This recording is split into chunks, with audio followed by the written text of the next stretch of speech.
बच्चों आज का हमारा टॉपिक है इलेक्ट्रिक फील्ड लाइंस। ठीक है।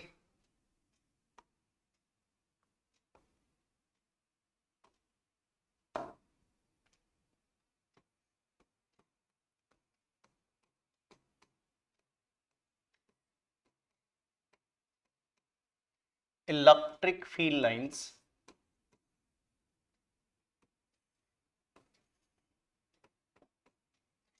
ये बच्चों इसको electric line of forces electric line of force भी कहते हैं। ठीक है, लेकिन ज्यादा अच्छी टर्म है इलेक्ट्रिक फील्ड लाइंस। तो इलेक्ट्रिक फील्ड लाइंस की हम डिफरेंट प्रॉपर्टी पढ़ेंगे और इलेक्ट्रिक फील्ड लाइंस की कुछ प्रॉपर्टी ऐसी हैं जो रीजनिंग में पूछी जाती हैं। ठीक है, तो उनके रीजन वगैरह डिस्कस करेंगे। तो इलेक्ट्रिक फील्ड लाइंस की प्रॉपर्टी में जाने से पहले समझिए इलेक्ट्रिक फील्ड लाइंस होती क्या है। जिसको आपसे बोले इलेक्ट्रिक फील्ड लाइन क्या होती है, जैसे आपने क्लास 10th में मैग्नेटिक फील्ड लाइंस के बारे में पढ़ा होगा। ठीक है, तो जैसे आपने क्लास 10 में पढ़ा होगा कि मैग्नेटिक फील्ड लाइंस किसी मैग्नेट के मैग्नेटिक फील्ड को रिप्रेजेंट करती है।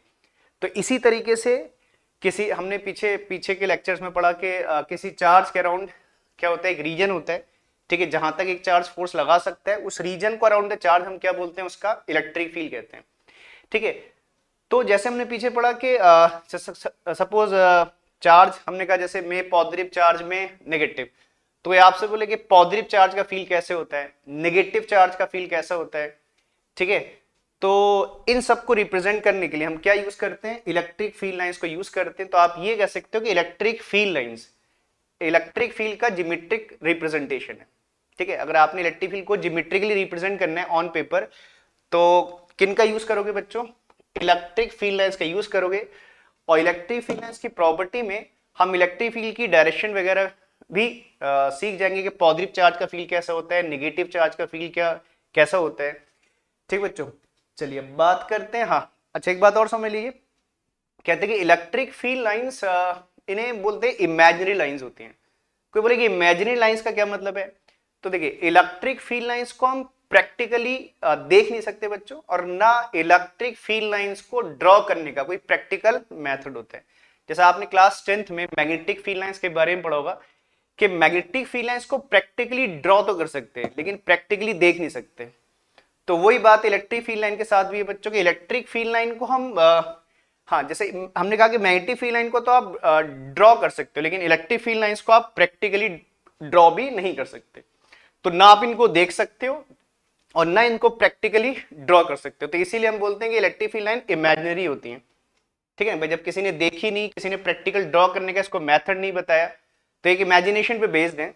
ठीक है, तो इनको पढ़ क्यों रहे, क्योंकि हम इलेक्ट्रिक फील्ड लाइन के हेल्प से इलेक्ट्रिक फील्ड को ऑन पेपर क्या कर पाएंगे, रिप्रेजेंट कर पाएंगे। ठीक है, तो चलिए बच्चों सबसे पहली प्रॉपर्टी में चलते हैं। तो इलेक्ट्रिक फील्ड लाइंस के हम क्या पढ़ रहे हैं, डिफरेंट प्रॉपर्टीज के बारे में डिस्कस करेंगे।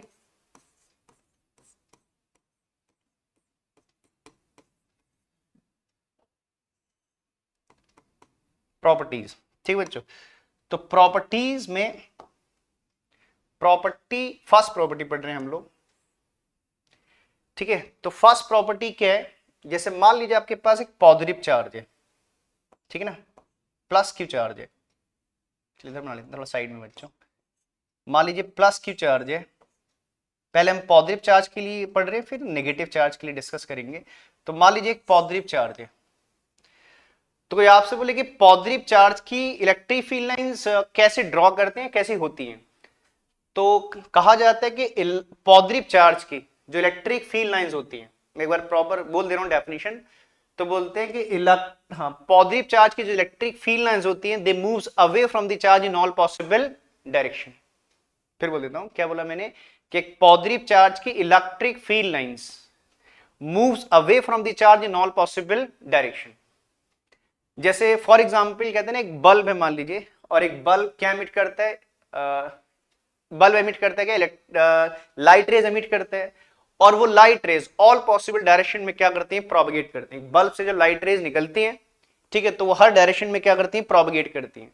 तो इसी तरीके से इसकी इलेक्ट्रिक फील्ड लाइंस क्या होती हैं, पॉजिटिव चार्ज से moves away in all possible direction. तो इसको डायग्राम में समझ लेते हैं बच्चों। तो आप इसको ऐसे ड्रॉ करोगे बच्चों, एक पॉजिटिव चार्ज की field lines, they moves away from the charge in all possible directions.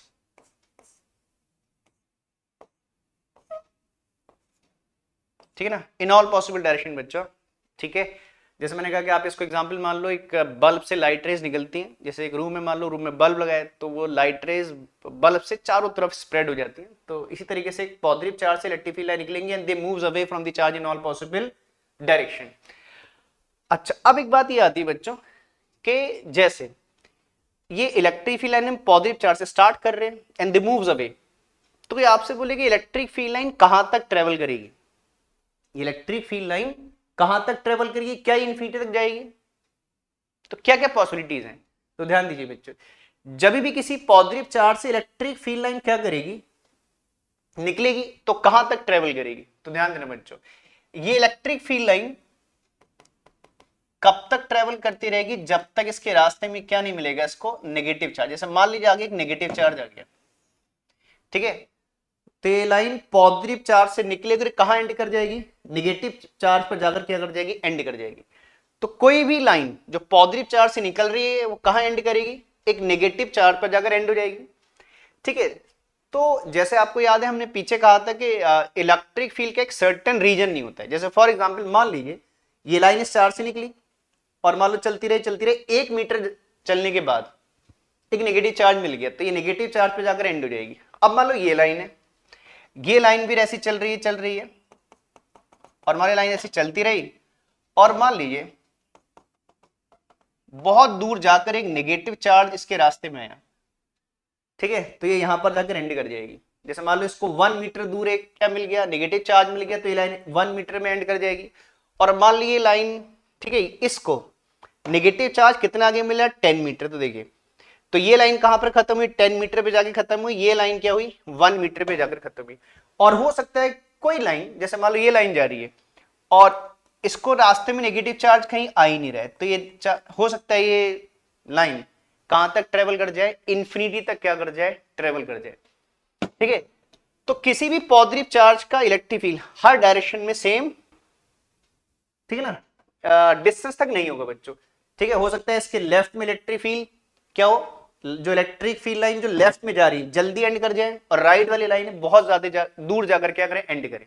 तो यही कहा जाता है कि किसी भी चार्ज का इलेक्ट्रिक फील्ड का एक फिक्स रीजन नहीं होते, और वो रीजन चारों तरफ एक जैसा होगा ऐसा भी नहीं बच्चों। तो कोई लाइन जल्दी भी एंड कर सकती है और कोई लाइन हो सकता है बहुत दूर जाकर क्या करे, एंड करे। ठीक है, तो एक बार मैं दोबारा बच्चों इस प्रॉपर्टी को एक बार बोल दे रहा हूं, लिख भी दूंगा। तो क्या बोलते हैं कि for a positive charge electric field lines moves away from the charge in all possible direction. ठीक है, तो चलो अब इस प्रॉपर्टी को हम लिख लेते हैं बच्चों। चलिए इस डायग्राम को मैं थोड़ा साइड कर देता हूं बच्चों।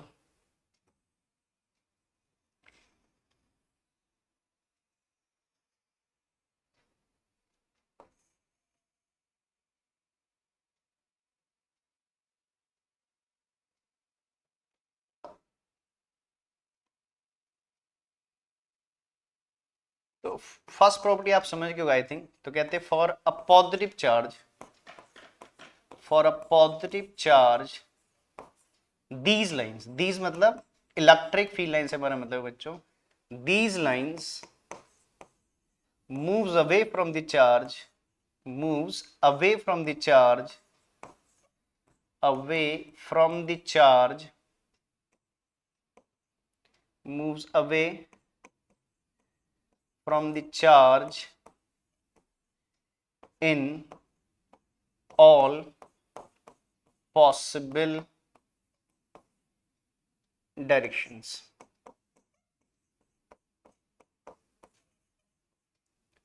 In all possible directions.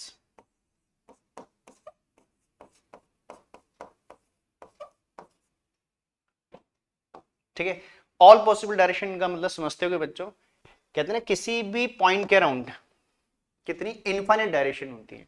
तो आप ये कह सकते हो कि किसी भी पॉजिटिव चार्ज से जो लाइन निकलेंगी, ठीक है ना, वो अनकाउंटेबल होंगी। वैसे भी लाइन को हम वैसे भी देख नहीं सकते, तो काउंट नहीं कर सकते, इन जनरल बोल रहे हैं। तो ऑल पॉसिबल डायरेक्शन का मतलब है कि एक पॉइंट के अराउंड इनफाइनाइट डायरेक्शन होती है, तो ये लाइन इनफाइनाइट डायरेक्शन में क्या करेंगे, स्प्रेड होंगी। ठीक है, समझ रहे बच्चों। तो this is called first property. तो पॉजिटिव चार्ज के लिए ऐसा है, ठीक है। चलिए बात करते हैं सेकंड प्रॉपर्टी कि अगर एक नेगेटिव चार्ज होगा तो क्या होगा। तो इसका जस्ट उल्टा जैसा है बच्चों सेकंड प्रॉपर्टी में। ठीक है, चलिए डायग्राम में समझ लेते हैं। कहते हैं अब मान लीजिए मेरे पास एक नेगेटिव चार्ज है और कोई मुझसे बोलता है इस नेगेटिव चार्ज की इलेक्ट्रिक फील्ड लाइंस ड्रॉ कर दीजिए। तो कहा जाता है कि for a negative charge these line मतलब इलेक्ट्रिक फील्ड लाइन की बात हम लोग यहां पर कर रहे हैं। कहते हैं for a negative charge these lines move towards the charge from all possible directions. ठीक है, तो ऐसे पॉजिटिव चार्ज की जो इलेक्ट्रिक फील्ड लाइन थी चार्ज से दूर को जा रही थी। अब नेगेटिव चार्ज के जो इलेक्ट्रिक फील्ड लाइंस हैं they move towards the charge from all possible directions. Sorry, arrow बच्चों उल्टा लग गया था। ये एरो टुवर्ड्स द चार्ज आप लगाओगे। अच्छा, एक कोई बात आपसे पूछता है कि बताइए ये लाइंस आ कहां से रही है, ये लाइंस आ कहां से रही है। ठीक है, तो मान लीजिए इस नेगेटिव चार्ज की सराउंडिंग में बहुत से क्या है पॉजिटिव चार्ज है।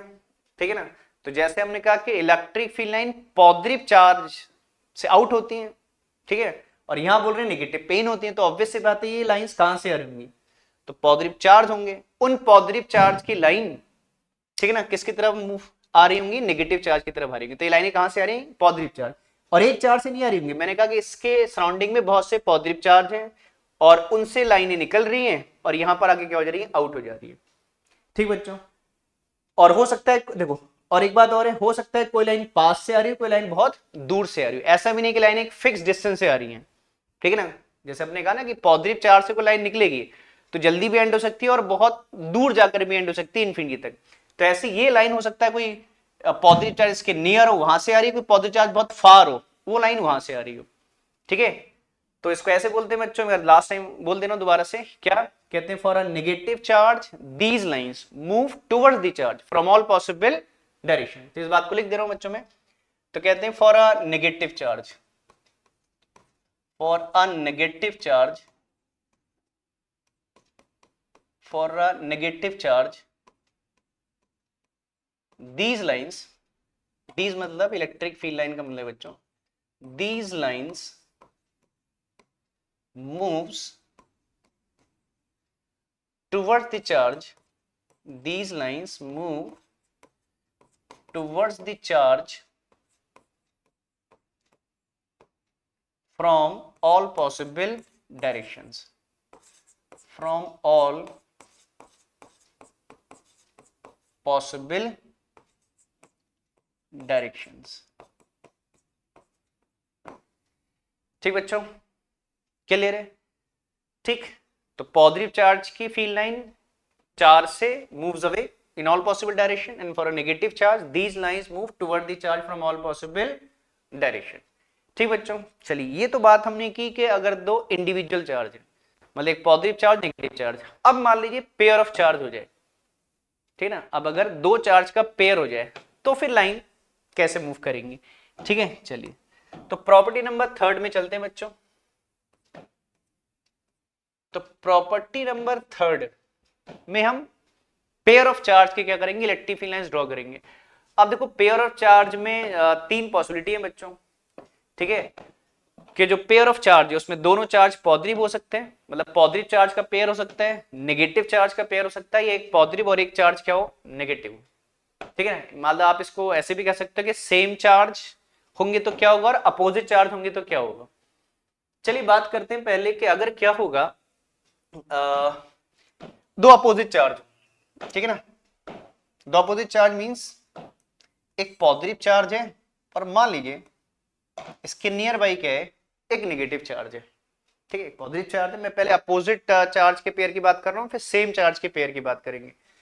तो जैसे देखो हमने अभी पीछे एक प्रॉपर्टी में पढ़ा बच्चों, पीछे दो प्रॉपर्टी में पढ़ा कि लाइन पॉजिटिव चार्ज से आउट होती है और मूव किसकी तरफ करती है, नेगेटिव चार्ज की तरफ।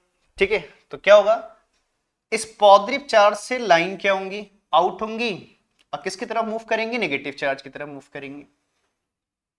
ठीक है, चलिए पहले मैं डायग्राम बच्चों ड्रॉ कर देता हूं, फिर डायग्राम से इस बात को अच्छे से समझ लेंगे।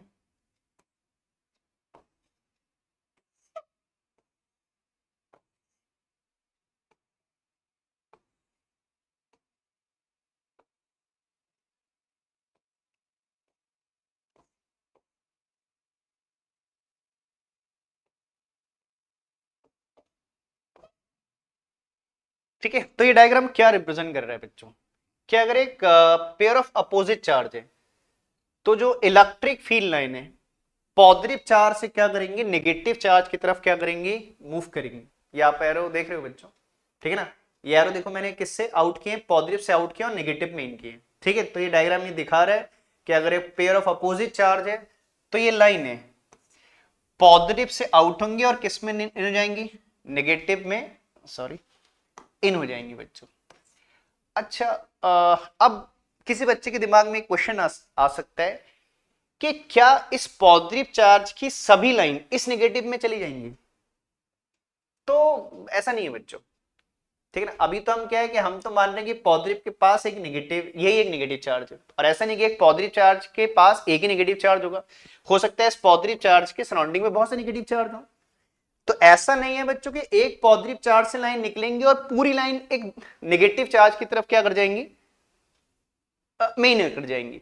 इसके नियर बाई और चार्ज, जैसे हम ये लाइन दिखा रहे हैं, ठीक है, अभी तो हम फोकस हम इस नेगेटिव चार्ज पे करें, तो हम मोस्ट ऑफ द लाइन इस पॉजिटिव से किसकी तरफ मूव कर रहे हैं, नेगेटिव की तरफ मूव कर रहे हैं। अभी हम माने कि और कोई नेगेटिव चार्ज इसके आसपास नहीं है, तो अभी मेरा मेन फोकस इस नेगेटिव चार्ज पे, तो मैं ज्यादातर लाइन इसकी तरफ क्या कर रहा हूं, मूव करा रहा हूं। ठीक है, लेकिन लाइनें ऐसा नहीं कि सब इसकी लाइन निकल के सब इसमें चली जाएंगी बच्चों, और भी नेगेटिव चार्ज होंगे। ठीक है, और ऐसा नहीं कि जितनी भी लाइन है सब इसी पॉजिटिव चार्ज से इसकी तरफ आ रही, हो सकता है नियर बाई को नेगेटिव चार्ज हो उससे भी लाइन आ रही हो। फिलहाल तो हम इन्हीं दो चार्ज को मेन फोकस में ले रहे हैं, तो इसलिए बोल रहे हैं, तो हम मोस्ट ऑफ द लाइन इससे निकालकर उसमें क्या कर रहे हैं, इन कर रहे हैं। ठीक है, तो ये प्रॉपर्टी कहती है कि for a pair of opposite charge, for a pair of opposite charge these lines moves from positive to negative charge. तो पॉजिटिव से किसकी तरफ मूव करेंगे, नेगेटिव की तरफ क्या करेंगे बच्चों, मूव करेंगे। ठीक है, तो चलो इस प्रॉपर्टी को भी लिख देते हैं, इस डायग्राम से आपको क्लियर हो रहा होगा। ठीक है, चलिए, तो ये प्रॉपर्टी कहती है कि for a pair of opposite charge, for a pair of opposite charge,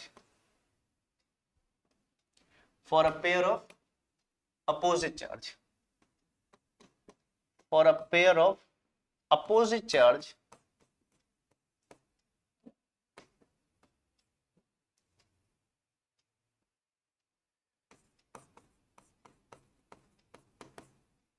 for a pair of opposite charge, for a pair of opposite charge these lines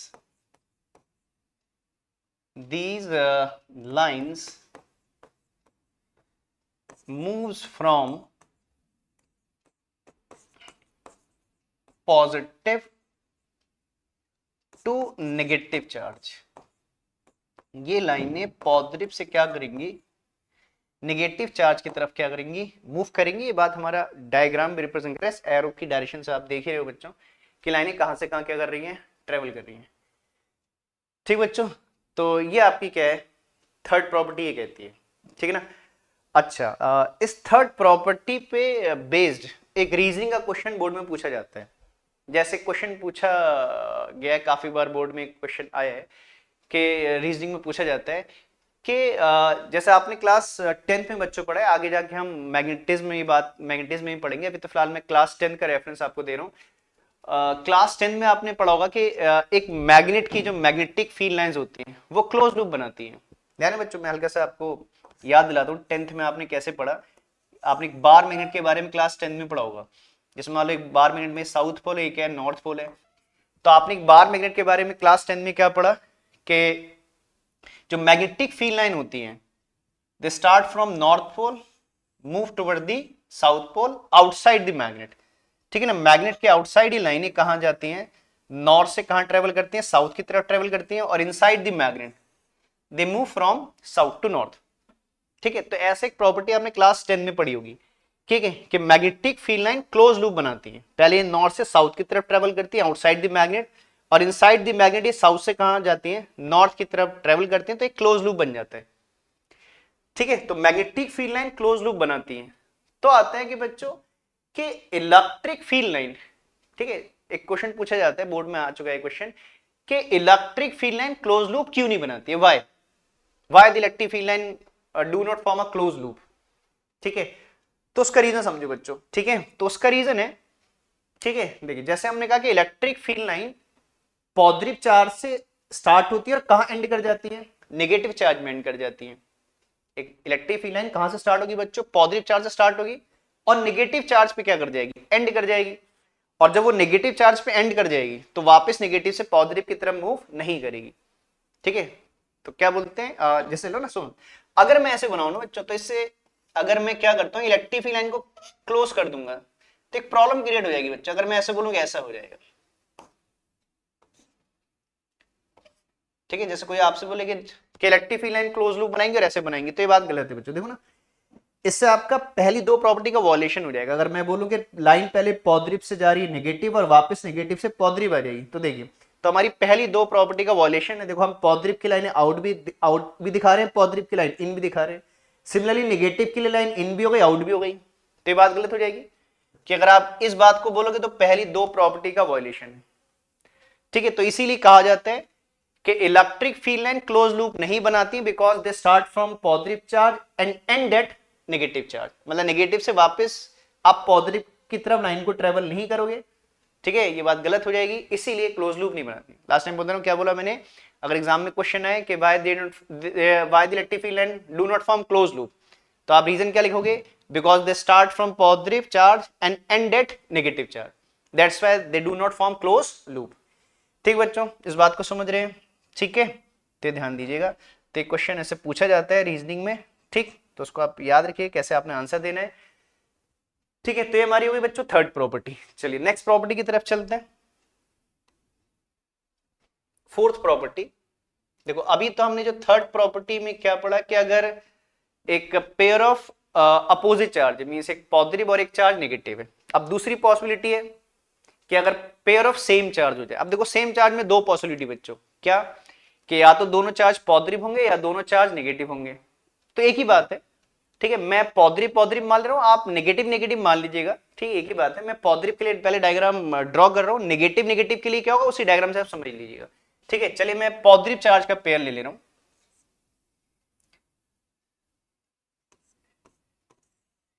इसमें एक इंपॉर्टेंट बात है बच्चों, ध्यान देना। जैसे मान लीजिए, ठीक है, कि ये एक पॉजिटिव चार्ज का क्या है, मतलब सेम चार्ज का पेयर है। आप इसे नेगेटिव नेगेटिव भी ले सकते हो।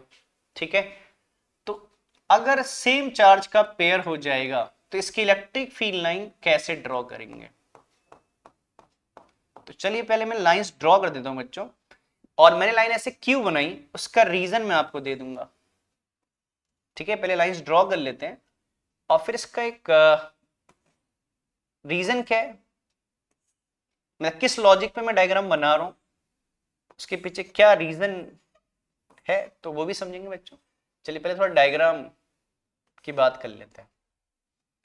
और अभी हमने बोला कि पॉजिटिव चार्ज की field lines moves away from the charge ना, तो आपने पॉजिटिव चार्ज से लाइनों में जो एरो लगाने हैं वो लगाने आउट।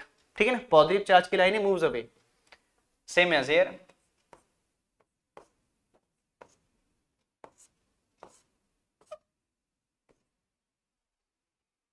और बीच में एक पॉइंट में मार्क कर रहा हूं बच्चों, एन। इस एन के बारे में भी डिस्कस करेंगे। ठीक है, तो ये डायग्राम क्या शो कर रहा है बच्चों, ये डायग्राम क्या शो कर रहा है, देखो। ठीक है, पहले एक बात समझना, देखो बहुत से पॉइंट है इस डायग्राम में, समझना है। ठीक है, चलिए पहले पॉइंट समझते हैं कि जैसे हमने कहा कि देखिए जब भी किसी पॉजिटिव चार्ज से एक लाइन आउट होती है, ठीक है ना, तो वो लाइन आउट होने के बाद जब आगे बढ़ती है तो किसको ढूंढती है, नेगेटिव चार्ज को ढूंढती है।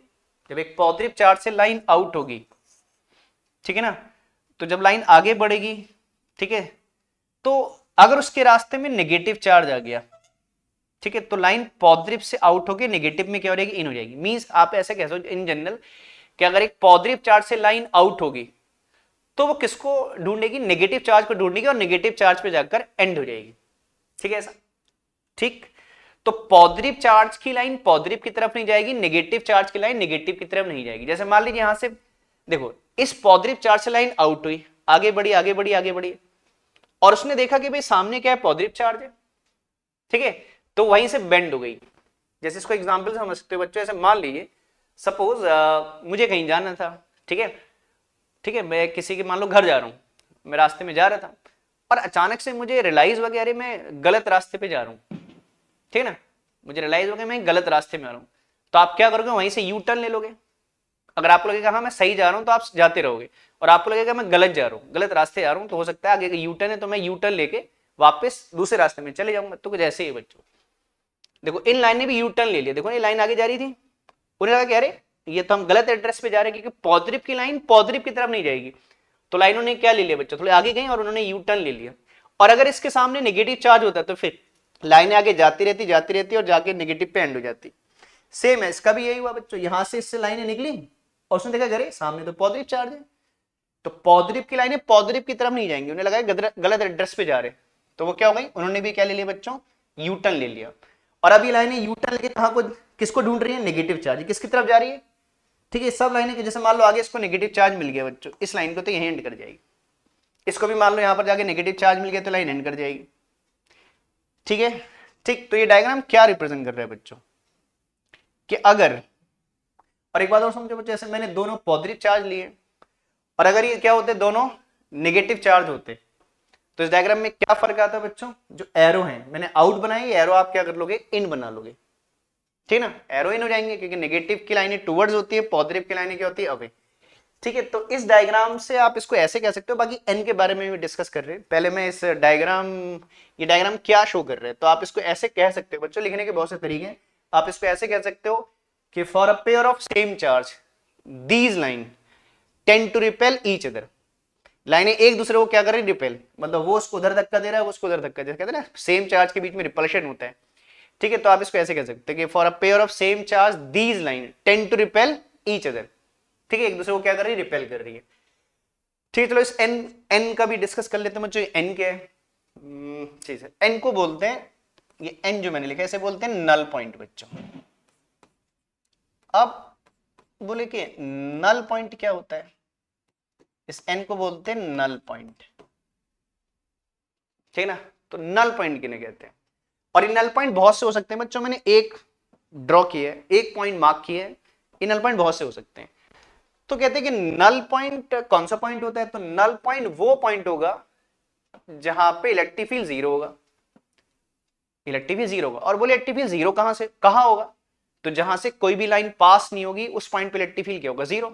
कहते हैं ना, देखो इलेक्ट्रिक फील्ड लाइन को स्प्रेड कौन कर रही है, ये इलेक्ट्रिक फील्ड लाइन को स्प्रेड करेंगे किसी रीजन में, तो जहां जहां से इलेक्ट्रिक फील्ड लाइन पास होंगी वहां क्या स्प्रेड हो जाएगा, इलेक्ट्रिक फील्ड स्प्रेड होगा, और जहां से इलेक्ट्रिक फील्ड लाइन पास नहीं होंगी वहां पे इलेक्ट्रिक फील्ड नहीं होगा। तो मींस नल पॉइंट को आप दो तरीके से कह सकते हैं कि नल पॉइंट वो पॉइंट है जहां पर नेट इलेक्ट्रिक फील्ड जीरो है, या यहां से कोई भी इलेक्ट्रिक फील्ड लाइन क्रॉस नहीं कर रही है, ठीक है। इसको एग्जांपल समझ सकते हो, जैसे हम कहते हैं ना कि किसी लाइट के सोर्स से क्या निकलती है, लाइट रेज निकलती हैं, और वो लाइट रेज किसको स्प्रेड करती हैं, जैसे आपके रूम में एक मान लो लाइट का सोर्स लगा है, तो वो आपके पूरे रूम में क्या कर रहा है, लाइट को स्प्रेड कर रहे हैं। लेकिन अगर मान लो कुछ ऐसे पॉइंट है जहां से कोई भी लाइट रे पास नहीं हो रही, तो वहां डार्क होगा। लाइट कहां कहां होगी आपके रूम में, जहां जहां से लाइट रे पास होंगी, और मान लो हो सकता है कि रूम में कुछ ऐसे पॉइंट हो जहां तक लाइट नहीं जा रही हो, तो उन पॉइंट पे डार्क होगा, ठीक है ना। तो ना आप डार्क पॉइंट बोलोगे, बाकी सबको ब्राइट पॉइंट बोलोगे। तो इसी तरीके से नल पॉइंट वो पॉइंट है जहां से कोई भी line electric field line cross नहीं कर रही है, और इलेक्ट्रिक फील्ड जिन पॉइंट से क्रॉस नहीं करेगी वहां पे इलेक्ट्रिक फील्ड जीरो होगा, ठीक है ना। So it is called null point. और अगर इस नल पॉइंट के बारे में, अभी मैंने कहा नल पॉइंट बहुत से हो सकते हैं बाइसेक्टर वाली लाइन पर, अभी फिलहाल मैंने एक नल पॉइंट कोट किया है, नल पॉइंट एक मार्क किया है, और इस नल पॉइंट की लोकेशन बच्चों ऐसा देखो, अगर ये दोनों, ये एक्चुअली परपेंडिकुलर बाइसेक्टर वाली लाइन बनाई मैंने, ये एक लाइन ज्वाइनिंग है इन दोनों की, और ये इसका परपेंडिकुलर बाइसेक्टर है। देखो अगर ये दोनों चार्ज मैग्नीट्यूड में सेम है, जैसे मान लो ये भी 1 कूलम है और वो भी 1 कूलम है, तो याद रखिए नल पॉइंट एग्जैक्टली इनके मिड में होगा। फिर क्या बोला मैंने, अगर ये भी मान लो 1 कूलम है और वो भी 1 कूलम है, और मान लेते हैं कि इनके बीच के डिस्टेंस 10 सेंटीमीटर है, तो जो नल पॉइंट है वो एग्जैक्टली इनके मिड में होगा, मींस कितने पर होगा, 5 सेंटीमीटर पे होगा। लेकिन अगर किसी चार्ज का मैग्नीट्यूड मोर और लेस है, अगर मैग्नीट्यूड सेम नहीं है, तो हमेशा जो नल पॉइंट है, जो चार्ज मैग्नीट्यूड में लेस होगा उसके नियर होगा। मान लो अगर ये लेफ्ट वाला चार्ज अगर मैग्नीट्यूड में लेस है, तो ये नल पॉइंट इसके नियर होगा, है ना, लाइन ज्वाइनिंग पर होगा। और अगर मान लो ये मैग्नीट्यूड में लेस है, तो नल पॉइंट इसकी तरफ होगा। ये बातें आप लोग आगे न्यूमेरिकल वगैरह करेंगे हम लोग जब इसके, है ना, इन टॉपिक बेस, तो न्यूमेरिकल में भी ये बात हम लोग डिस्कस करेंगे बच्चों, ठीक है। अभी तो फिलहाल हम ये मान के चल रहे कि अगर दोनों चार्ज मतलब सेम मैग्नीट्यूड के हैं, तो नल पॉइंट इनकी लाइन ज्वाइनिंग पे मिड पॉइंट पर होगा, ठीक है। और ये बातें हम न्यूमेरिकल में ज्यादा अच्छे से सीखेंगे बच्चों जब डेटा न्यूमेरिक फॉर्म में होगा। ठीक है, तो नल पॉइंट के बारे में आई थिंक आपको क्लियर ही हो गया। फिर एक लास्ट टाइम बोल देना, तो नल पॉइंट वो पॉइंट है जहां पे इलेक्ट्रिक फील्ड जीरो होगा, और इलेक्ट्रिक फील्ड कहां जीरो होगा, जहां से कोई भी इलेक्ट्रिक फील्ड लाइन क्रॉस नहीं होगी बच्चों। ठीक है, तो इस प्रॉपर्टी को मैं लिख दे रहा हूं बच्चों, क्या बोलेंगे कि for a pair of same charge, for a pair of same charge, same मतलब प्लस प्लस या minus minus, for a pair of same charge, for a pair of same charge, these lines, these मतलब वो electric field line से मतलब हमारा, for a pair of same charge these lines moves, sorry moves नहीं sorry, tend to repel each other, tends to repel each other, repel each other। ठीक बच्चों, और null point के बारे में, ठीक है ना, मैं चलो नोट करके लिख दे रहा हूं, इसी के नीचे बच्चों लिख देता हूं कि आप बाद में भूल जाओ। n is called, वैसे मैंने साइड में लिखा है बच्चों, is called null point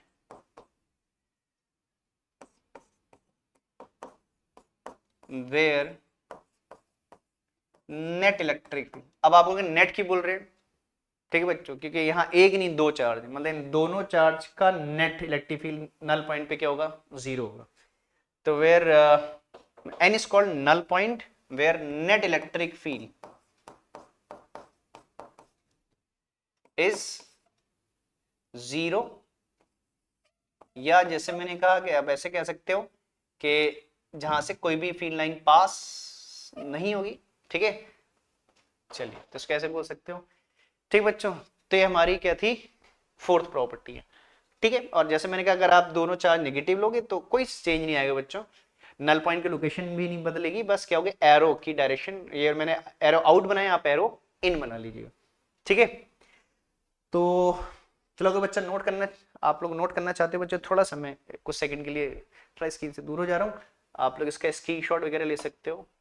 ठीक है ना, या स्क्रीन होल्ड करके आप इसे नोट कर सकते हो। ठीक, चलो बच्चों अब बात करते हैं नेक्स्ट प्रॉपर्टी की। ये हमारे हुए फोर प्रॉपर्टी ना बच्चों। चलो अब चलते हैं फिफ्थ प्रॉपर्टी की तरफ चलते हैं,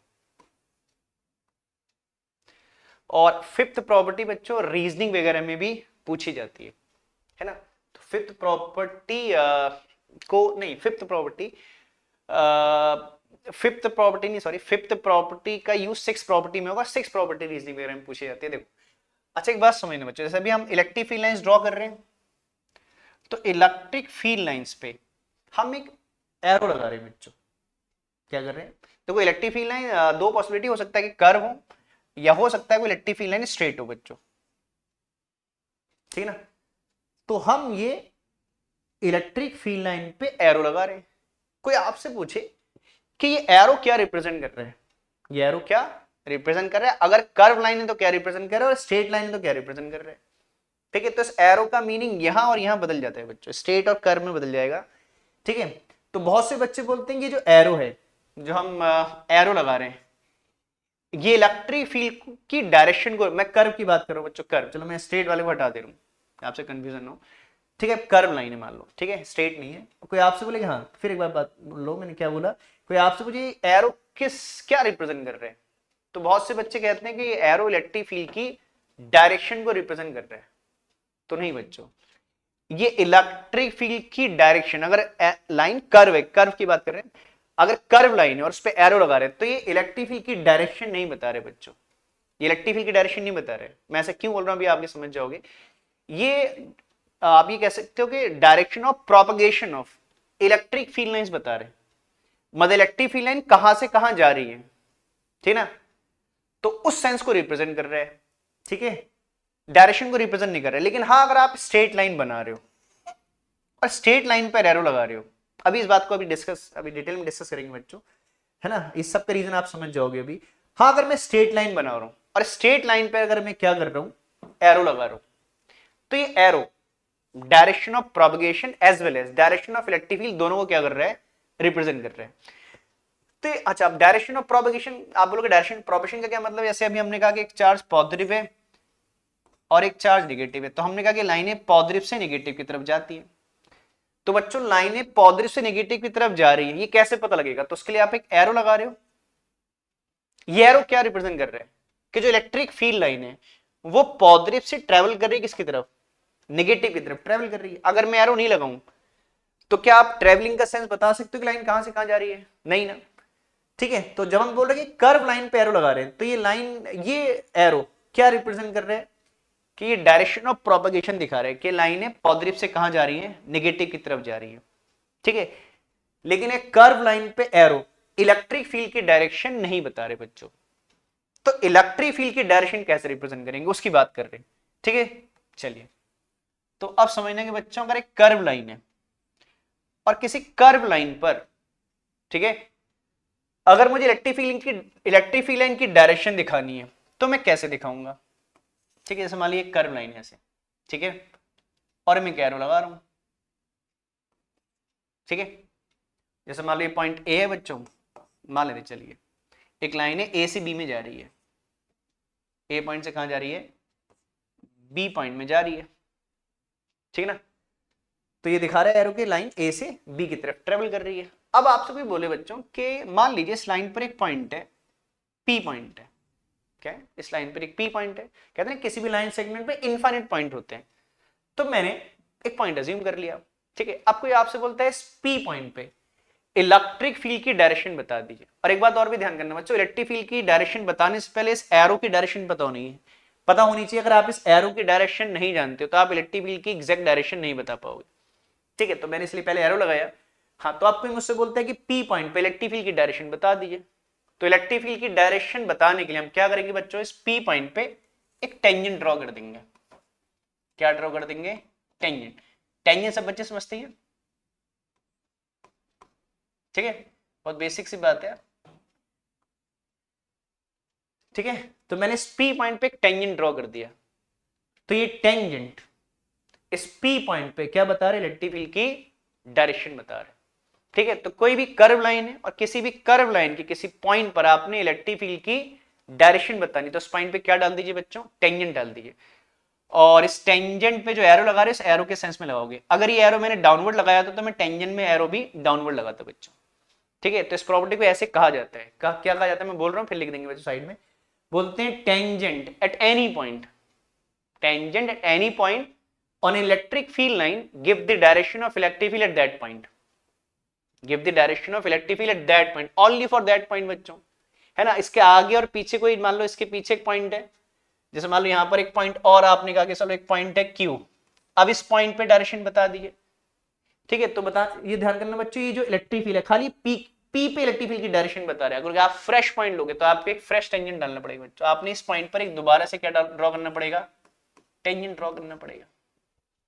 ठीक है, तो जिस पॉइंट पे टेंजेंट डाल रहे हो वो टेंजेंट डालकर उस पॉइंट पे आपको इलेक्ट्रिक फील्ड की क्या मिलेगी? डायरेक्शन मिलेगी।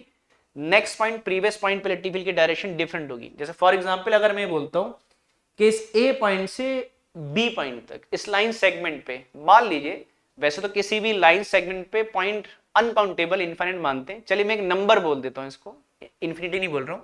तो मान लेता हूं कि ए से लेकर बी पॉइंट तक कितने पॉइंट है बच्चों? मान लीजिए 1000 पॉइंट है इस लाइन सेगमेंट पे, तो इलेक्ट्रिक फील्ड की डायरेक्शन भी कितनी होंगी? 1000 होंगी, क्योंकि हर पॉइंट पे टेंजेंट की डायरेक्शन दूसरे पॉइंट से क्या होगी बच्चों? अलग होगी। ठीक है, तो इसीलिए कहा जाता है कि जिस पॉइंट पे टेंजेंट डालोगे डायरेक्शन खाली उसी पॉइंट की मिलेगी बच्चों, ना नेक्स्ट की ना प्रीवियस की। ठीक है, तो मैं लास्ट टाइम बोल रहा हूं, फिर मैं इसको लिख देता हूं, लिखने से पहले एक बार सुन लीजिए क्या बोला मैंने, कि tangent at any point on an electric field line. हम टेंजेंट कहां डाल रहे हैं? इलेक्ट्रिक फील्ड लाइन पे डाल रहे हैं, किसी पॉइंट पे डाल रहे हैं। ठीक है, तो मैं लास्ट बोल दे रहा हूं एक बार दोबारा से कि tangent at any point on an electric field line give the direction of electric field at that point. ठीक बच्चों, और हम कहते देखो अगर स्ट्रेट लाइन है, जैसे हमने कहा, देखो मैं ये सब बात कर्व के लिए बोल रहा हूं, अगर मान लो कि लाइन स्ट्रेट है बच्चों और स्ट्रेट लाइन पर एरो लगा रहे हो, तो एरो फिर इलेक्ट्रिक फील्ड की क्या बता रहे? डायरेक्शन ही बता रहे बच्चों, क्योंकि स्ट्रेट लाइन पे टेंजेंट थोड़ी डालते हैं, स्ट्रेट लाइन तो खुद ही टेंजेंट हुई, टेंजेंट इज अ लाइन और ये तो खुद लाइन है। ठीक है, तो फिर इस पे आप टेंजेंट डालोगे बच्चों। ठीक, तो ये तो फिर स्ट्रेट लाइन पे एरो लगा रहे हैं, तो ये direction of propagation as well as direction दोनों को रिप्रेजेंट कर रहे हैं। ठीक बच्चों, तो लिख देते चलिए इस प्रॉपर्टी को। तो हमने क्या बोला कि tangent at any point, tangent tangent at any point, tangent at any point on an electric field line, on an electric field line,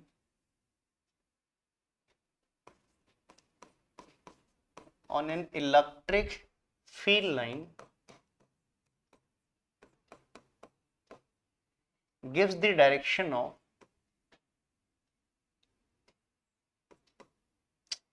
sorry बच्चों, gives the direction of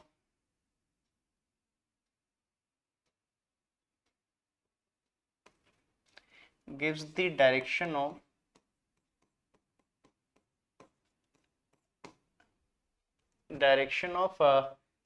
electric field, gives the direction of electric field at that point, gives the direction of electric field at that point, ठीक है ना। Tangent at any point on electric field line give the direction of electric field at that point. Clear है बच्चों, ठीक है। तो this is our fifth property, ठीक है ना। अब इस फिफ्थ प्रॉपर्टी का यूज, ठीक है ना, इस फिफ्थ प्रॉपर्टी का यूज अगली प्रॉपर्टी में भी है बच्चों। चलो उस प्रॉपर्टी को भी डिस्कस कर लेते हैं, सिक्स्थ प्रॉपर्टी। और सिक्स प्रॉपर्टी इंपॉर्टेंट मानी जाती है बच्चों। सिक्स नंबर प्रॉपर्टी हम लिखने जा रहे हैं अब, और ये रीजनिंग में भी पूछी जाती है। ये प्रॉपर्टी सिक्स प्रॉपर्टी रीजनिंग में भी पूछी जाती है। तो सिक्स प्रॉपर्टी क्या कहती है, ऐसा आपने मैग्नेटिक फील्ड लाइंस के लिए भी क्लास 10 में पढ़ा होगा बच्चों। तो सिक्स प्रॉपर्टी कहती है, पहले मैं एक बार प्रॉपर्टी बोल देता हूँ, उसको लिख देंगे और फिर उसका रीजन भी समझ लेंगे बच्चों, और रीजन भी समझ, उसको मैं रीजन भी लिख दूंगा। तो सिक्स प्रॉपर्टी कहती है कि electric field lines do not intersect each other, या ऐसे भी कह सकते हैं, या never intersect each other. Electric field line एक दूसरे को इंटरसेक्ट नहीं करती है, ठीक है। तो ये जनरली ऐसा क्वेश्चन आता है बच्चों। क्वेश्चन क्या आता है एग्जाम में कि why the electric field line do not intersect each other, कि इलेक्ट्रिक फील्ड लाइन एक दूसरे को इंटरसेक्ट क्यों नहीं करती, रीजन बताइए। तो चलिए मैं प्रॉपर्टी को लिख दे रहा हूं और फिर इसका मैं रीजन भी डिस्कस करेंगे बच्चों, ठीक है। डायग्राम से पूरा रीजन समझ लेंगे। तो पहले प्रॉपर्टी को लिख देते हैं। क्या बोलती है प्रॉपर्टी, ये प्रॉपर्टी कहती है कि इलेक्ट्रिक फील्ड लाइंस, ऐसा आपने मैग्नेटिक फील्ड लाइन के बारे में क्लास 10 में पढ़ा होगा बच्चों। कुछ प्रॉपर्टी कॉमन है जो इलेक्ट्रिक और मैग्नेटिक में सेम होते हैं। तो एक प्रॉपर्टी जो कॉमन मानी जाती है, कहा जाता है कि मैग्नेटिक फील्ड लाइन भी आपस में इंटरसेक्ट नहीं करती है, इलेक्ट्रिक फील्ड लाइन भी आपस में इंटरसेक्ट नहीं करती है। चलिए इसको लिख देते हैं बच्चों। पहले electric field lines do not intersect each other, do not intersect each other,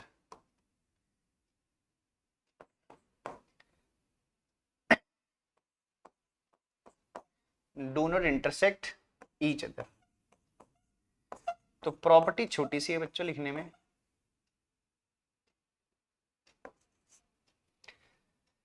ठीक है। तो प्रॉपर्टी है कि electric field lines do not intersect each other, और इसके आप स्टार्टिंग में y लगा दो या लास्ट में y लगा दो तो एज अ क्वेश्चन भी बन जाएगा बच्चों। खैर हम क्वेश्चन नहीं, एज अ प्रॉपर्टी इसको बोल रहे हैं। चलिए बात करते हैं इसका क्या रीजन है बच्चों, ऐसा क्यों होता है, इलेक्ट्रिक फील्ड लाइन एक दूसरे को इंटरसेक्ट क्यों नहीं कर सकती, क्या रीजन है उसके पीछे। चलिए तो इसको इस तरीके से समझते हैं बच्चों। पहले हम ये मानते हैं, पहले मैं उल्टा मैं पहले ये मान रहा हूं कि लाइनें आपस में इंटरसेक्ट करती हैं, फिर मैं अपनी बात को गलत प्रूफ कर दूंगा कि ऐसा पॉसिबल नहीं होता है, ठीक है। चलिए इसको डायग्राम से डिस्कस करते हैं बच्चों। ये हम बात करें इसके रीजन की, ठीक है। इसके पीछे क्या रीजन है बच्चों, इसके पीछे क्या रीजन है, चलो इस रीजन को पहले डायग्राम से बच्चों समझ लेते हैं, ठीक है ना।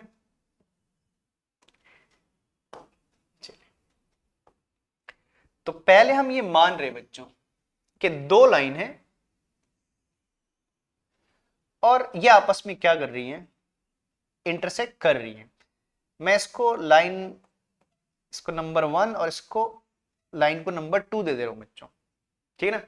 मैं मान रहा हूं कि दो लाइन आपस में इंटरसेक्ट कर रही हैं और मैं अपनी बात को क्या कर दूंगा, गलत प्रूफ कर दूंगा कि ऐसा पॉसिबल नहीं होता है, ठीक है। और देखो अगर एक पॉइंट पे दो लाइन इंटरसेक्ट करती हैं तो बच्चों कितनी भी कर सकते हैं। तो फिलहाल तो हम मिनिमम के लिए समझ रहे हैं, मिनिमम से आप समझ जाओगे और फिर मैक्सिमम का रीजन भी आप समझ जाओगे। चलिए तो ठीक है, तो मैंने मान लिया कि दो लाइन है और ये इनकी डायरेक्शन ऑफ प्रोपगेशन के लिए मैंने इन पे एरो लगाए बच्चों। ये लाइन इधर को ट्रेवल कर रही है, ये लाइन इधर को ट्रेवल कर रही है, ठीक है। चलो अब बात करते हैं कि और ठीक है बच्चों, तो इनका क्या है बच्चों, एक इंटरसेक्टिंग पॉइंट है, ठीक है ना।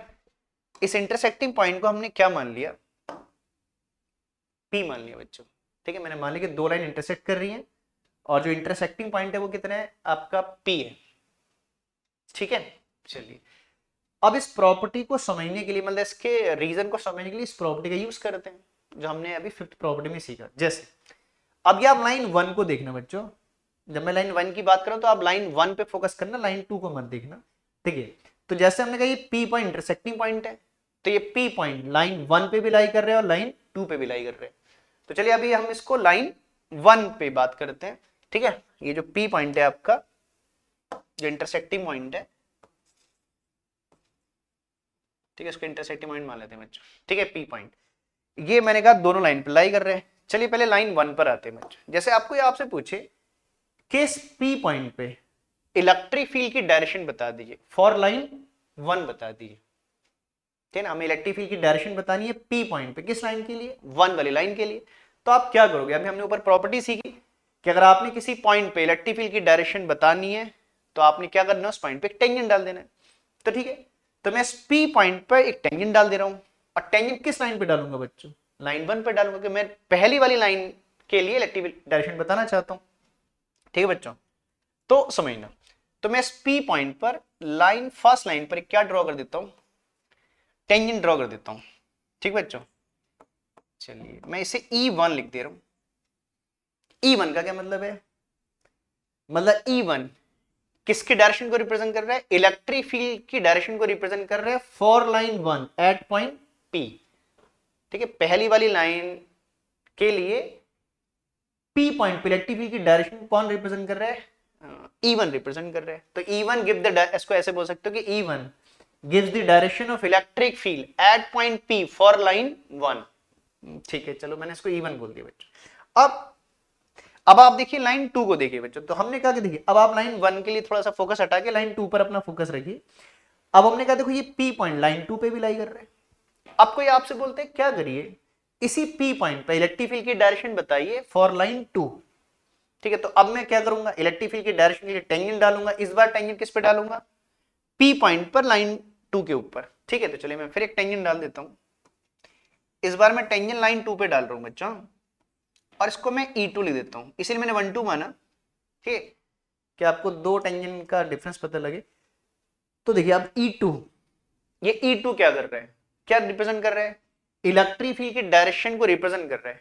पॉइंट वही है P, लेकिन इस बार लाइन कौन है 2, ठीक है। मतलब इस तरीके से कह सकते हो कि E2 represent the direction of electric field at point P for line 2, ठीक बच्चों। ये प्रॉपर्टी हमने कहां सीखी, अभी ऊपर प्रॉपर्टी जो लिखी है आपने उसमें देखा, ठीक बच्चों। अब इससे एक प्रॉब्लम हो गई, क्या प्रॉब्लम हो गई, ऐसे मानने से एक प्रॉब्लम हो गई। देखो एक प्रॉब्लम क्रिएट हो गई, क्या क्रिएट हो गई प्रॉब्लम, तो देखो पॉइंट तो एक ही है बच्चों P, ठीक है ना, एक ही पॉइंट है, ठीक है। लेकिन इस P पॉइंट पे इलेक्ट्रिक फील्ड की डायरेक्शन क्या हो गई, 2 हो गई, ठीक है ना। फिर समझ क्या बोला मैंने, देखो पॉइंट एक कॉमन पॉइंट है P और इस P पॉइंट पे इलेक्ट्रिक फील्ड की क्या आ गई, 2 डायरेक्शन आ गई। और अभी देखो ये तो मैंने 2 लाइन इंटरसेक्ट की थी और कहते हैं किसी भी पॉइंट से इनफाइनाइट लाइन क्या हो सकती है, पास हो सकती है। अगर मैं एक लाइन और ड्रॉ कर दूं, इस लाइन इस पॉइंट से पास कर दूं बच्चों, तो मैं एक नया टेंजेंट डालूंगा और उसमें E3 मान लूं तो एक ही पॉइंट पे 3 डायरेक्शन आ जाएंगी। तो फिर कोई बच्चा बोलेगा मैं 100 लाइन पास करता हूं तो इलेक्ट्रिक फील्ड की 100 डायरेक्शन आ जाएंगी। और क्या पॉसिबल है बच्चों की किसी रीजन के एक पॉइंट पर, देखो ठीक है, किसी रीजन के एक पॉइंट पे इलेक्ट्रिक फील्ड की मल्टीपल डायरेक्शन नहीं हो सकती, ठीक है। मल्टीपल डायरेक्शन होती है, हाँ इलेक्ट्रिक फील्ड के कंपोनेंट हो सकते हैं, या मान लो कि बहुत से चार्ज का फील्ड आप किसी पॉइंट पे निकाल रहे हो, लेकिन क्या करोगे, आप उन सब का क्या निकालोगे, नेट निकालोगे, और नेट भी उन सबका एक ही होगा और आप नेट के डायरेक्शन दिखाओगे। ऐसे नहीं कि अगर मैं बोलूं कि 10 चार्ज हैं और मैं किसी पॉइंट पे 10 चार्ज का इलेक्ट्रिक फील्ड निकाल रहा हूं, तो मैं 10 डायरेक्शन नहीं दिखाऊंगा बच्चों, उन 10 का नेट निकालूंगा, और जो फाइनली नेट आएगा, ठीक है ना, उस वो नेट एक ही होगा और उसी की एक डायरेक्शन होगी, ठीक है। तो और इससे क्या हो रहा है कि एक ही पॉइंट पे इलेक्ट्रिक फील्ड की क्या आ रही है, मल्टीपल डायरेक्शन आ रही है, जो लॉजिकली पॉसिबल नहीं है बच्चों, ठीक है। तो इसको ऐसे कहते हैं बच्चों क्या, ठीक है, मैंने तो 2 लाइन दिखाई है, मैं इन जनरल 2 से ज्यादा के लिए भी बोल रहा हूं, तो क्या बोलते हैं कि if two or more electric field lines intersect at a point, then they give 2 or more direction of electric field at the intersecting point, which is never possible, hence they never intersect each other। फिर बोल रहा हूं, मैंने क्या बोला कि अगर किसी पॉइंट पर 2 या 2 से ज्यादा लाइन क्या करेंगी, इंटरसेक्ट करेंगी, तो उस पॉइंट पर इलेक्ट्रिक फील्ड की क्या होंगी, 2 या 2 से ज्यादा डायरेक्शन रहेंगी, और ये पॉसिबल नहीं है। तो हमारा ये मानना कि एक लाइनें आपस में इंटरसेक्ट करेंगी बच्चों क्या है, गलत है, कि गलत इंफॉर्मेशन ये क्या कर रहा है, कन्वे कर रहे हैं, ठीक है, समझ रहे हैं। चलिए मैं इसको लिख देता हूं रीजन को आपको एक बार, है ना। इसका रीजन क्या है बच्चों, कि लाइनें आपस में इंटरसेक्ट क्यों नहीं कर रही हैं, ठीक है। चलिए तो इसके रीजन को लिख लेते हैं बच्चों, इसके रीजन को लिख लेते हैं। तो इसका रीजन है बच्चों, देखो रीजन आपने कब लिखना है बच्चों, अगर खाली प्रॉपर्टी लिखने को आते हैं कि इलेक्ट्रिक फील्ड लाइंस की प्रॉपर्टी लिख दीजिए, तो आपने सिंपल प्रॉपर्टी लिखनी है। रीजन तब लिखना है जब रीजन आपसे पूछा जाएगा, ठीक है ना। चलिए हम लोग रीजन लिख देते हैं, कहते हैं इफ 2 और मोर, देखो मैं डायग्राम में तो मैंने 2 लाइन दिखाई है, लेकिन 2 से ज्यादा भी कोई बच्चा मान सकता है, तो मैं 2 और मोर दोनों की बात कर रहा हूं। If 2 or more electric field lines, 2 or more electric field lines, electric field lines, if 2 or more electric field lines intersect at a point, intersect at a point, then they give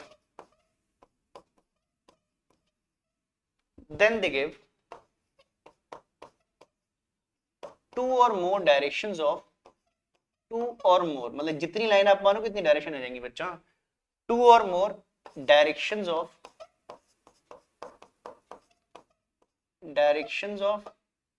electric field,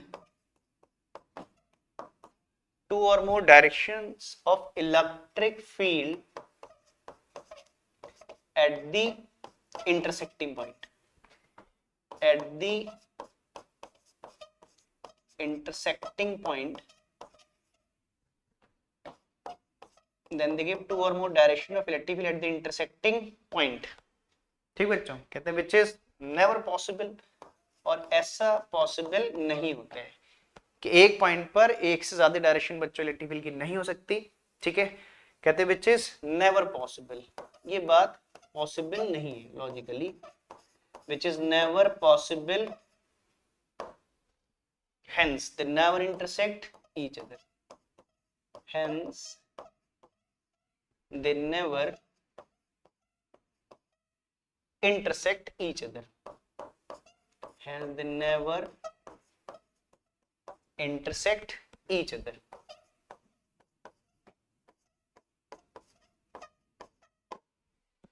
ठीक बच्चों, clear है, ठीक है। तो अगर आपसे reason पूछा जाए कि लाइन इंटरसेक्ट क्यों नहीं करती है, तो आप इस तरीके से आप इसका रीजन दे सकते हो, ठीक बच्चों।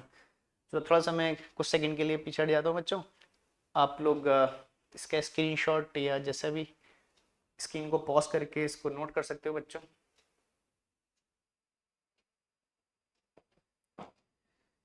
चलिए ठीक है, तो ये हमारी थी बच्चों क्या 6 प्रॉपर्टी। अब एक लास्ट प्रॉपर्टी और है बच्चों, 7 प्रॉपर्टी, फिर हल्के से लास्ट में एक इसको समराइज कर लेंगे सब प्रॉपर्टीज को जल्दी से, ठीक है। चलिए तो लास्ट प्रॉपर्टी हमारी 7th प्रॉपर्टी, ठीक है। तो 7th प्रॉपर्टी क्या कहती है कि अगर किसी रीजन में कैसा फील्ड है, यूनिफॉर्म फील्ड है, यूनिफॉर्म मतलब एवरीवेयर सेम, ठीक है। जैसे मान लो मैं कहूँ एक रूम है और रूम में एक इलेक्ट्रिक फील्ड है और वो इलेक्ट्रिक फील्ड रूम में क्या है, यूनिफॉर्म है, तो मीन्स रूम के हर पॉइंट पे इलेक्ट्रिक फील्ड का मैग्नीट्यूड क्या होगा, सेम होगा, ठीक है ना। तो ऐसे फील्ड को क्या बोलते हैं, यूनिफॉर्म फील्ड कहते हैं। और अगर यूनिफॉर्म फील्ड को मुझे ऑन पेपर रिप्रेजेंट करना है, तो ऑन पेपर यूनिफॉर्म फील्ड को कैसे दिखाते हैं बच्चों, ठीक है। तो पहले मैं डायग्राम बना दे रहा हूं, और इसमें भी एक अच्छा क्वेश्चन वगैरह पूछा जाता है ऑब्जेक्टिव वगैरह में, जेई नीट में भी आ जाते हैं इस पे बेस क्वेश्चन, तो वो भी डिस्कस करेंगे बच्चों, ठीक है। तो ये मैंने क्या ड्रॉ किए बच्चों, ये लाइन्स हैं जो आपको दिख रहा है कि आपस में पैरेलल है और इक्वली स्पेस्ड है, मतलब सबके बीच में क्या है, स्पेस बराबर। मैंने स्पेस मेजर तो नहीं किया है, लेकिन कोशिश करेंगे इनके बीच में स्पेस क्या रहे, सेम रहे, ठीक है। सो दीज आर कॉल्ड क्या, इक्वली स्पेस पैरेलल लाइंस, मतलब पैरेलल लाइन और इनके बीच में स्पेस बराबर है। और एक बात और समझो, जब हम लोग, मैंने कहा था जब स्ट्रेट लाइन पे एरो लगा रहे हैं, तो ये एरो इलेक्ट्रिक फील्ड की डायरेक्शन को भी क्या कर रहे हैं, रिप्रेजेंट कर रहे हैं, ठीक है। तो ये एरो की डायरेक्शन देखकर हमें किसकी डायरेक्शन पता लग रही है, इलेक्ट्रिक फील्ड, ठीक है। तो इन लाइनों को देखकर क्या पता लगता है बच्चों, तो किसी डायग्राम में, किसी क्वेश्चन में, ठीक है, अगर आपको ऐसा दिख रहा है तो मींस, ठीक है, इस रीजन में, ठीक है ना, इलेक्ट्रिक फील्ड कैसा है, यूनिफॉर्म, मतलब एवरीवेयर सेम, मतलब इस रीजन के हर पॉइंट पे इलेक्ट्रिक फील्ड का मैग्नीट्यूड क्या है, सेम होगा, ठीक है। तो इसको ऐसे बोला जाता है बच्चों, इस प्रॉपर्टी को, कि equally space parallel lines represent uniform electric field, ठीक है। मैं लिख देता हूं, क्या बोला मैंने, equally space parallel lines, equally spaced, equally space जो आपको डायग्राम में दिख रहा होगा बच्चों, equally space parallel lines, parallel lines represents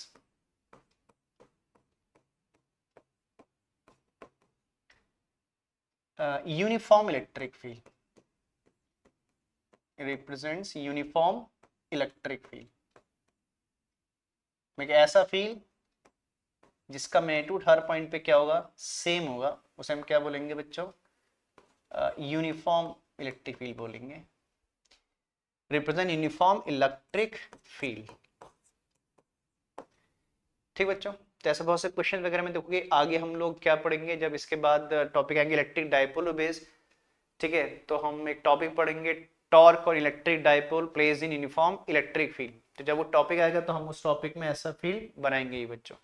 अच्छा, इसके बारे में एक छोटी बात है बच्चों, ऐसी समझ लो, जो क्वेश्चन वगैरह में पूछी जाती है कि ठीक है, तो प्रॉपर्टी तो यही खत्म हो गई, एक जस्ट एक मैं एज अ क्वेश्चन एक चीज बता रहा हूँ, जैसे क्या करें बच्चों, जैसे मान लीजिए मैं आपको दो फील्ड रिप्रेजेंट कर रहा हूं, ठीक है, पहले मैं डायग्राम बना देता हूं, फिर समझते हैं कि ये दो डायग्राम का मतलब क्या है।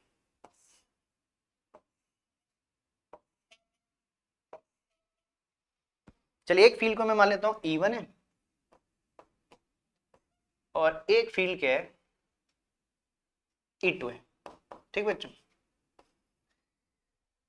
कोई आपसे बोले कि इन दोनों फील्ड में एक सिमिलैरिटी बता दीजिए और एक इन दोनों में डिफरेंस बता दीजिए, दोनों में क्या बतानी, एक सिमिलैरिटी बतानी है और दोनों में एक डिफरेंस बताना है, और वो दिखने वाला नहीं है, कोई बच्चा बोले जैसे कि दो ये भी पैरेलल है, ये भी पैरेलल है ना, ऐसे वाली दिखने वाली चीज की बात नहीं कर रहा हूँ, बोले इसकी डायरेक्शन भी सेम है, इसकी डायरेक्शन भी सेम है, ये वाली की बात नहीं कर रहा हूँ मैं, ठीक है ना। तो ठीक है, तो हमें क्या करना है, ठीक है, मतलब वो जो डायग्राम में दिख रहा है वो सिमिलैरिटी और डिफरेंस नहीं बताने बच्चों, ठीक है ना, मतलब एज अ प्रॉपर्टी इन दोनों में क्या डिफरेंस और क्या सिमिलैरिटी है। तो दोनों में एक सिमिलैरिटी, पहले सिमिलैरिटी डिस्कस करते हैं कि दोनों में सिमिलैरिटी क्या है। तो दोनों में सिमिलैरिटी है कि ये भी यूनिफॉर्म फील्ड है बच्चों, क्योंकि इक्वली स्पेस पैरेलल लाइंस है, और ये भी क्या है, यूनिफॉर्म फील्ड है। तो सिमिलैरिटी है कि दोनों यूनिफॉर्म फील्ड है, दोनों यूनिफॉर्म फील्ड है, E1 वाला फील्ड भी यूनिफॉर्म और E2 भी फील्ड क्या है, यूनिफॉर्म है। अब बोले कि डिफरेंस क्या है, डिफरेंस ये है बच्चों, देखो यहां पर आपने देखा कि लाइन मैंने दूर दूर बनाई, यहां पर लाइन थोड़ी पास बनाई है, ठीक है।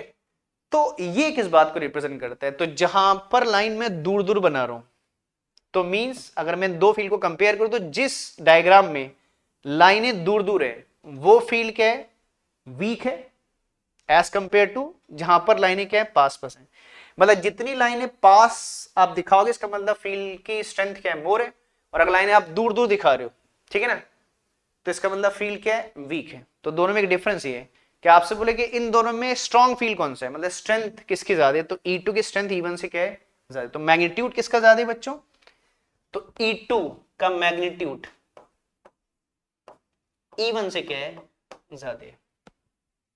ठीक है, तो ये डिफरेंस है बच्चों, मतलब क्लोजली पैक्ड जो लाइंस होती हैं वो स्ट्रॉन्ग फील्ड को रिप्रेजेंट करती हैं, और दूर दूर लाइनें अगर हैं तो वो क्या करेंगी, वीक फील्ड को क्या करती हैं, रिप्रेजेंट करती हैं। ठीक बच्चों, तो कभी कभी इस पे बेस्ड क्वेश्चन वगैरह पूछे जाते हैं। ठीक है, तो ये हमारी 7th प्रॉपर्टी है। ठीक है, और ये लास्ट प्रॉपर्टी है बच्चों इलेक्ट्रिक फील्ड लाइंस की। ठीक बच्चों, तो इससे पहले वीडियो में बच्चों इलेक्ट्रिक फील्ड के बारे में ही पढ़ा था। इससे पहले वीडियो में हमने क्या क्या पढ़ा था, इलेक्ट्रिक फील्ड क्या होता है, इलेक्ट्रिक फील्ड स्ट्रेंथ किसे कहते हैं, उसके लिए एक फॉर्मूला भी छोटा सा ड्राइव किया था। ठीक है, तो ठीक, और इलेक्ट्रिक फील्ड के बारे में एक लास्ट बात हमारी बची जो हम पिछले वीडियो में डिस्कस नहीं कर पाए थे, तो ये इलेक्ट्रिक फील्ड के बारे में, ठीक है ना, एक लास्ट बात ये मीन्स इलेक्ट्रिक फील्ड के बारे में 4 मेन बातें आपको पता होनी चाहिए कि इलेक्ट्रिक फील्ड क्या होता है, इलेक्ट्रिक फील्ड स्ट्रेंथ क्या होती है, इलेक्ट्रिक फील्ड का फॉर्मूला क्या होता है, और इलेक्ट्रिक फील्ड लाइंस की क्या क्या प्रॉपर्टीज होती है। बाकी इलेक्ट्रिक फील्ड तो चैप्टर में यूज रहेगा बच्चों ऐसा। ठीक है, अभी आप डायपोल पढ़ोगे इलेक्ट्रिक फील्ड की बात होगी, इलेक्ट्रिक फ्लक्स की बात होगी, उसमें भी इलेक्ट्रिक फील्ड की बात आएगी, लेकिन इलेक्ट्रिक फील्ड जो टॉपिक है उसके अंदर जो टॉपिक आते हैं वो इतने टॉपिक है। ठीक बच्चों, तो हमारे इलेक्ट्रिक फील्ड का टॉपिक कंप्लीट हो गया। इस टॉपिक के बाद आपके इस चैप्टर में, ठीक है, चैप्टर 1 में आपका इलेक्ट्रिक फील्ड के बाद जो टॉपिक आते हैं वो आते हैं फिर इस पे बेस्ड, किस पे बेस्ड टॉपिक है बच्चों, इलेक्ट्रिक डाइपोल पे बेस्ड है। ठीक है, तो इसके बाद आपके चैप्टर 1 में मेजर 2 टॉपिक बचे हैं आपके, क्या, इलेक्ट्रिक डाइपोल और इलेक्ट्रिक फ्लक्स। ठीक है, चलो इस प्रॉपर्टी को मैं एक बार स्लाइड को बच्चों, है ना, फर्स्ट स्लाइड से आगे जल्दी से एक बार समराइज कर लेते हैं। ठीक है, शॉर्ट शॉर्ट में कर लेते हैं। ठीक है, तो सबसे पहली, ठीक है, बात थोड़ा हल्का सा रिकॉल कर लेते हैं प्रॉपर्टीज को। तो हमने सबसे पहली प्रॉपर्टी में क्या पढ़ा बच्चों, कि एक पॉजिटिव चार्ज की field lines moves away from the charge in all possible direction, और किसी भी पॉजिटिव चार्ज से लाइन निकलेंगी तो कहां जाकर एंड होगी बच्चों, जब उसको रास्ते में क्या मिल जाएगा, नेगेटिव चार्ज मिल जाएगा, तो लाइन वहां पर जाकर क्या हो जाएगी, एंड हो जाएगी। ठीक है, ये हमारी फर्स्ट प्रॉपर्टी थी।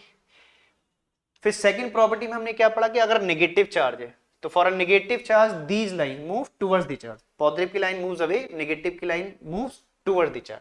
ठीक है, और ये लाइन आ कहां से रही है, तो पॉजिटिव चार्ज से आ रही है। ठीक बच्चों, इसके सराउंडिंग में बहुत से पॉजिटिव चार्ज है, वो इसको लाइन सेंड कर रहे हैं। ठीक है, फिर आया हमने तीसरी प्रॉपर्टी पढ़ी, क्या, कि अगर आपके क्या है दो, हमने पहली 2 प्रॉपर्टी में सिंगल सिंगल चार्ज लिया, अब हमने पेयर ऑफ चार्ज लिया। तो अगर एक 2 अपोजिट चार्ज का पेयर है, मींस एक पॉजिटिव चार्ज एक नेगेटिव चार्ज है, तो ये लाइनें पॉजिटिव से ट्रेवल करके कहां को मूव करती हैं बच्चों, नेगेटिव की तरफ क्या करती हैं, लाइंस ट्रेवल करती हैं, मतलब the line moves from positive to negative.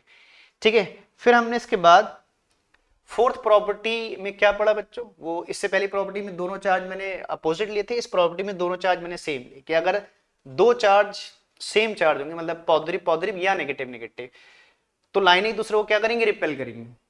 ठीक है ना, और अगर मैंने कहा था इस डायग्राम में अगर मैं क्या ले लूं, नेगेटिव नेगेटिव चार्ज ले लूं तो एरो अंदर को आ जाएंगे, बाकी डायग्राम यही रहेगा। बाकी नल पॉइंट के बारे में हमने इसका कि नल पॉइंट वो पॉइंट होता है जहां से कोई भी लाइन पास नहीं होती है, और ऐसे पॉइंट पे इलेक्ट्रिक फील्ड क्या होगा, 0 हो जाएगा। ठीक है, फिर हमने नेक्स्ट प्रॉपर्टी में क्या पढ़ा, कि अगर कोई कर्व लाइन है और उस कर्व लाइन पे एक एरो हम लगा रहे हैं, तो ये एरो इलेक्ट्रिक फील्ड की डायरेक्शन नहीं बता रहे बच्चों, ये डायरेक्शन, ये एरो क्या बता रहे हैं कि लाइन कहां से कहां मूव कर रही है। अगर आपको एग्जैक्ट इलेक्ट्रिक फील्ड की डायरेक्शन चाहिए किसी पॉइंट पर, तो इलेक्ट्रिक फील्ड की डायरेक्शन के लिए उस पॉइंट पर आप क्या डालोगे बच्चों, एक टेंजेंट डालोगे, तो टेंजेंट डालकर आप इलेक्ट्रिक फील्ड की डायरेक्शन बताओगे, और ये टेंजेंट की डायरेक्शन भी इस एरो जैसी होनी चाहिए। ठीक है, तो ये प्रॉपर्टी पढ़ी हमने, फिफ्थ प्रॉपर्टी। फिर सिक्स प्रॉपर्टी में हमने क्या पढ़ा कि 2 लाइन आपस में इंटरसेक्ट नहीं करती हैं। ठीक है, और क्यों नहीं करते उसका रीजन पड़ा, कि अगर 2 लाइन, 2 या 2 से ज्यादा लाइन किसी पॉइंट पे इंटरसेक्ट करेंगी तो टेंजेंट डालकर क्या होंगी, बहुत सी डायरेक्शन आ जाएंगी एक ही पॉइंट पे इलेक्ट्रिक फील्ड की, और एक पॉइंट पे इलेक्ट्रिक फील्ड की बहुत सी डायरेक्शन नहीं हो सकती, तो हमारा ये मानना कि लाइन इंटरसेक्ट करती है बात गलत है, ये ऐसा पॉसिबल नहीं है। ठीक बच्चों, फिर आ गई हमारी लास्ट प्रॉपर्टी, 7th प्रॉपर्टी। तो 7th प्रॉपर्टी में हमने क्या पढ़ा, कि अगर मुझे एक यूनिफॉर्म फील्ड दिखाना है ऑन पेपर किसी, है ना, किसी केस में अगर मुझे यूनिफॉर्म फील्ड को रिप्रेजेंट करना है, तो uniform field is represented by equally space parallel lines, है ना। और एक बात लास्ट में डिस्कस की कि अगर लाइनें दूर दूर होंगी तो फील्ड की स्ट्रेंथ कम होगी, और लाइनें पास पास होंगी तो फील्ड की स्ट्रेंथ क्या होगी, ज्यादा होगी। ठीक बच्चों, तो हमारा इलेक्ट्रिक फील्ड वाला टॉपिक कंप्लीट हो गया। ठीक है, अब इसके बाद जैसे मैंने कहा कि आगे हम लोग आगे की वीडियो में किसके बाद डिस्कस करेंगे बच्चों, इलेक्ट्रिक डाइपोल, जो एक बहुत इंपॉर्टेंट टॉपिक माना जाता है चैप्टर 1 में। और आपका इलेक्ट्रिक फ्लक्स, मैंने पीछे भी किसी वीडियो में बोला था कि आपके जो इस चैप्टर 1 से इलेक्ट्रोस्टैट से, मतलब इलेक्ट्रोस्टैट के चैप्टर 1 से बड़े टॉपिक इलेक्ट्रिक फ्लक्स या इलेक्ट्रिक डाइपोल पे पूछे जाते हैं। ठीक बच्चों, तो आज का वीडियो बच्चों हम लोग यहीं एंड करते हैं। ठीक है, और अगर आपको वीडियो पसंद आई हो तो अपने फ्रेंड के साथ बच्चों शेयर करिए। और अगर आपके कुछ ऐसे मेरे रिलेशन में कुछ बच्चे हैं जिनको आप जानते हो जो क्लास 12th में हैं, ठीक है, या नीट की प्रिपरेशन कर रहे हैं, जेई की प्रिपरेशन कर रहे हैं, ठीक है, तो उनको वीडियो बच्चों शेयर करिए। या कुछ बच्चे ऐसा भी होता है ऐसे कि पहाड़ में बच्चे बहुत से रिमोट एरिया वगैरह में रहते हैं, ठीक है, जिनको ट्यूशन वगैरह अवेलेबल नहीं हो पाती बच्चों, तो ऐसे बच्चों तक ये वीडियो पहुंचाइए। ठीक है, उनको ये वीडियो हेल्प करेंगे। ठीक है, चलिए बच्चों, ठीक है, तो आज का वीडियो हम यहीं करते हैं। ठीक है, चलो मिलेंगे अब नेक्स्ट वीडियो में मिलेंगे बच्चों। ठीक है बच्चों, तो इस वीडियो को हम यहीं करते हैं। Thank you. ठीक है, नेक्स्ट वीडियो में मिलेंगे बच्चों।